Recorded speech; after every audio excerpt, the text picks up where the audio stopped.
Welcome back to my grammar guidance channel.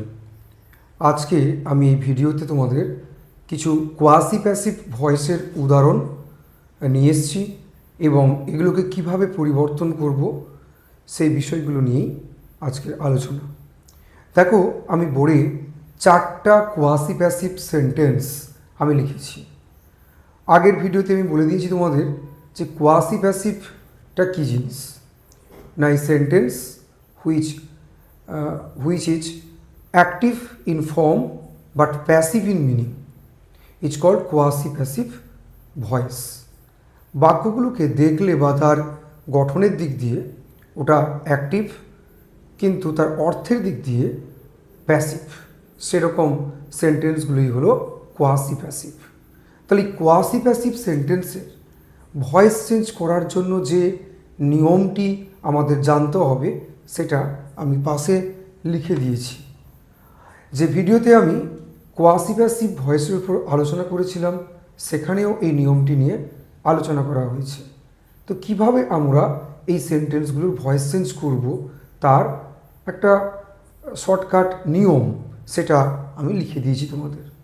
এই নিয়মটার ওপর ভিত্তি করে আমরা চেঞ্জ করব। ফার্স্ট সেন্টেন্স দেখো, হানি টেস্টস সুইট। হানি টেস্টস সুইট। তো দেখতে হবে তোমরা এই সকল বাক্যগুলো গঠন যেরকম হয়, ফার্স্ট সাবজেক্ট থাকে একটা, তারপর ভার্ব থাকে এবং তারপরে অ্যাডজেক্টিভ থাকে। এবং এটাকে পরিবর্তন করতে গেলে আমরা এই নিয়মে পরিবর্তন করব। প্রথমে কি লেখা আছে দেখো, সাবজেক্ট। সাবজেক্ট মানে আমি প্রথমে লিখব হানি, তারপরে রয়েছে বি ভার্ব। যেহেতু এটা সিম্পল প্রেজেন্ট টেন্সে রয়েছে তাই বি ভার্ব হিসেবে এখানে এম ইচ আর এর মধ্যে একটা আসবে। যেহেতু হানি রয়েছে তাই এখানে ইচ লিখতে হবে, হানি ইচ। তারপরে দেখো অ্যাডজেক্টিভ অথবা অ্যাডভার্ব। তাহলে এখানে অ্যাডজেক্টিভ কোনটা? সুইট। তাহলে হানি ইচ সুইট। তারপরে হচ্ছে হোয়েন, হোয়েন বসালাম, হোয়েন। তারপরে রয়েছে ইট, অর্থাৎ ইট মানে ওই হানিকে রেফার করছে, হোয়েন ইট। তারপরে আমি লিখেছি দেখো এ ভি বা অক্সিলিয়ারি ভার্ব, অথবা এখানে বি ভার্বই ব্যবহার করা হয়। সিম্পল প্রেজেন্ট টেন্সে রয়েছে তাই এখানে ইট ইচ। শেষে রয়েছে ভি থ্রি বা ভার্বের পাস্ট পার্টিসিপল ফর্ম। এখানে ভার্ব কোনটা? টেস্ট। টেস্টের ভি থ্রি কী হবে? Tasted. Honey is sweet when it is tasted. একই রকমভাবে নেক্সট গ্রামারটাও দেখো, দ্য রোজ স্মেলস সুইট। তাহলে লিখব the rose is sweet when it is smelled.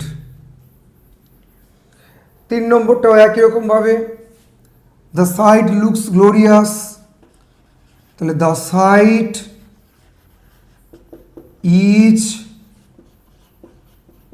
Glorious when it is looked.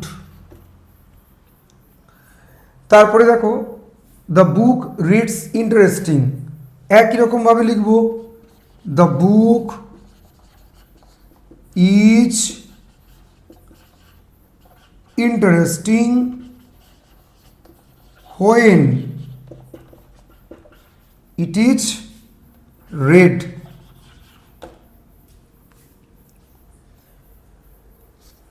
তাহলে এইভাবে আমরা যে কোয়াসি প্যাসিভ সেন্টেন্সগুলো আছে তার ভয়েস চেঞ্জ এভাবেই করতে পারি। তাহলে কোয়াসি প্যাসিভ ভয়েসের যে স্ট্রাকচার, যেটা সাবজেক্ট প্লাস ভার্ব থাকছে, তারপরেই থাকছে অ্যাডজেক্টিভ। আর যখন কোয়াসি প্যাসিভ ভয়েসকে চেঞ্জ করা হচ্ছে তখন কিন্তু এই স্ট্রাকচারটা অনুযায়ী বাক্যগুলো লেখা হচ্ছে। তবে কিছু কিছু ক্ষেত্রে এই স্ট্রাকচারেরও ব্যতিক্রম রয়েছে। সেই ব্যতিক্রমী বিষয়গুলো আমরা পরে যে কোনো সময় একটা ক্লাসে আলোচনা করব। তো আজকে এই পর্যন্ত। Thank you very much for watching this video.